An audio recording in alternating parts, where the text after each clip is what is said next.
You know, ladies and gentlemen, for the last 4 to 6 months, I've been wondering who is going to get this straightened out. I don't know who did the negotiations for Tna. I don't know. I don't really care. But supposedly now they have a multi-year deal with a network called Destination America and Discovery Communications. I don't know what network that is and what part of the country they're in. I have no clue. I'm going to have to check that because I am considering doing a debate of the week on this once more information is available. Because it just came out and it came from Wrestle1.com. I'm not going to leave a link or anything. You can just find out for yourself. They're on YouTube. You can check. I saw the video on there. It's like about 3 minutes long. But in the end, TNA now has a multi-year deal with another network. I don't know if Spike is going to still be transmitting or showing any more TNA. I think they might. But it's kind of hard to say because since they do MMA and they do Bellator and they do UFC, they may just say, you know what, we're done with them. We don't give a fuck. But 2 weeks is about to go by. And then in December 3rd, we're supposed to get a recap of the entire year. Which, I gotta say this, if they do this, it's actually pretty good. Because WWE doesn't do a recap of their entire year unless you look at the Slammies, and it's very vague most of the time. Unless you want to look at the network.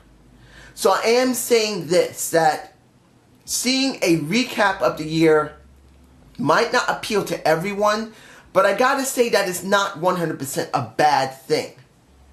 But this is about the show. What do we get here? We get a cliffhanger.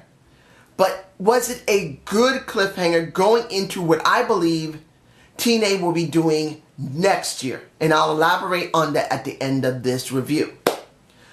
I'm going to talk about the matches first. I believe TNA decided they really wanted to clean up some of the more major things that need to be done, like Samoa Joe and the Knockouts division. So let's do the Knockouts division first. A triple threat of Havoc, Terrell, and Kim. I love me some Havoc, baby. I love me some Havoc. The only problem I had is that Havoc has not been allowed to talk at all. Zero talking, which has been putting it down for me. I mean, it's a letdown for me. I've seen some of her work on YouTube. She actually can talk. Whatever inserts you get from whatever promotion she was working with, she isn't a bad talker at all. And it upsets me that someone who has the ability to be able to get their point across in speaking has not been allowed to speak because they think the strong silent type is much better for her ass. Which I think is the wrong goal there. But how was the match? It actually was a pretty good match. There were some pretty violent bumps for Gail Kim jumping off, trying to give a Havoc a knee to the face while she's hanging over the ring ropes. I thought that Gail might have hurt her leg with that one. The Terrence Terrell getting hit onto the guardrail was a good bump. I admit, I wonder if she got hurt on that one. But in the end, nah, I'm saying Gail Kim. Yeah, I said Terrence Terrell. I have a lot on my mind right now, I'm sorry. But you got a Terrence Terrell winning the Knockouts Championship. Was this a good call? I don't know. This depends on what happens when TNA comes back on the air. So I can't really say if this was the right call or not. Particularly that TNA right now has been notoriously not doing anything with the Knockouts. And since the deal was up in the air, they really had nothing to do. You could say, well, Zane, I mean, think about it for a minute, dude. They haven't done anything with the Knockouts until they gave us Havoc. And Havoc has been the only thing that's been interesting, and now they just toss it away for Terrell. We love Terrell, but who says she's going to be seen? Well, I can't really say yes or no because we don't know what's going to happen when TNA comes back on the air. And I'm not talking about December 3rd either. That's a recap. So, it's up in the air with that. The match of the Fatal 4-Way for the X Division.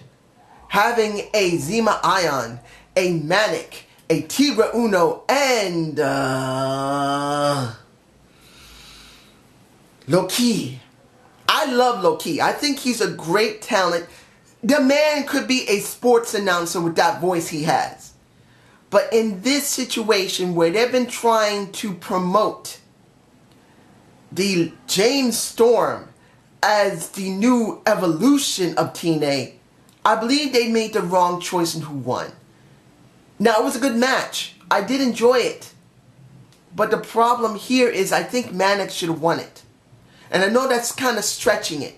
But since, if you saw the little segment between Manic and Shiva, if that's the name of the guy, Shiva, or whatever his name, you can tell me how to pronounce it because I can't pronounce the man's name for shit. I haven't heard it yet. But they're trying to promote this evolution. Manic has been allowed to talk when he's never been announced. Barely ever been promoted. TJ Perkins literally has never been able to talk. Now he's having time to talk. In this situation, even if he's not a strong character, I think Storm needed that title. They don't have the global heavyweight championship or global title or television title anymore. We don't have a mid-card belt, which I really believe they need to bring it back. The X Division title really, you could say, is a mid-card title, and I would agree with you. But you need something. And I really believe that TJ Perkins should have got it. If that is still TJ Perkins, I believe it is. Now, Bram versus Dreamer. And you guys can tell me below, do you believe they did this properly? Because I believe by the end of the entire thing, it wasn't done very well. Because it wasn't the fact of all the bumps or the blood and everything. That's a standard hardcore match. And this is what Bram is trying to become a specialist is. He's supposed to be the king of hardcore. They're trying to get him over as the king of hardcore. And it had to have a standard type of flow to it, which it did to a certain extent. But continually bringing out Magnus to do the work, to try and get Bram, really doesn't help Bram. This is supposed to be about Bram, not Magnus trying to help Bram or trying to do something with him, unless they're going to try and turn him face. And then bringing out Al Snow to deal with a... I can only understand this in one respect. Before they begin to do their new television deal, they want to set something up as a cliffhanger, as I said. So you may want to put a Magnus with an Al Snow to give something for Magnus to do. Because he's had nothing to do. This has all been about Bram. Dragging a Magnus into a Bram specialist position is not helping. In other words, trying to get Bram over as a hardcore wrestler. And then bring Magnus in to either help him or be along with him is not working. That's just me. So splitting them off, letting Al Snow now deal with a Magnus because his friend Tommy Dreamer, who is from ECW, would make sense. And I gotta say this about Tommy Dreamer. Him not screaming ECW when he did the kick to the face to a Bram with that trash can, I'm glad he didn't do that. He did TNA. I am thankful to Tommy Dreamer for doing that. Even if you say, well, it wasn't that much, we still think of him as an ECW guy. I don't care. TNA was needed here. They needed to spotlight it. And just that small little detail, I did like. Now, the thing that I still don't know what they're going to do with is Kenny King versus a Sarge. I'm not against Chris Melendez. I still believe he looks a little awkward in the ring, and Mike Tenay and Taz are still doing their best to try and sell it over. Trying to tell the people, look, the guy is with only one leg. He's trying to do it with a prosthetic, which makes it even harder. And I'm not taking anything away from Chris. Trying to do those types of moves with a prosthetic is damn hard. It's making you off balance. The prosthetic doesn't lock when it needs to lock and basically bend when you need it to bend. I'm not 100% against him. He still looks awkward in the ring. At least they're trying something with him. But where is this going? And what the hell is going on with Kenny King when it deals with MVP? I'm thinking they're going to try and turn him face here. And if that's true, why the fuck are you still having him deal with Chris Melendez and Anderson? And this is where I'm getting confused. You guys can tell me if you believe that they're finally going to do something with Kenny King. Because this is what they need. They need to stop this with Kenny King. One, Kenny King needs to stop skipping around in the ring. I wish he would stop. He needs to be a player, not a 10-year-old kid that skips around like he needs to be carrying a little bit of a jump rope. His attitude needs to change. He's still acting as he did when he first came into TNA. And he needed to have a progression, and I'm sure they give him something, but he's not doing it. I just need to get that gripe out. EC3 with Spud. I love this feud. Seeing this fight between EC3 and Spud kind of makes me think when the deal finally goes through, if it hasn't already gone through, and I believe it has, and they finally switch over to Destination America, I'm hoping they'll do something more with it. I want to see this in the ring the right way. I mean, what they did was the right way. EC3 kicked the shit out of a Rockstar Spud.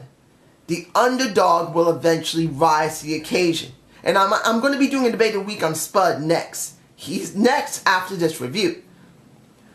Spud got huge amounts of sympathy by the crowd. Tyrus did only what he needed to do. He just did what he was told. He stayed out of it.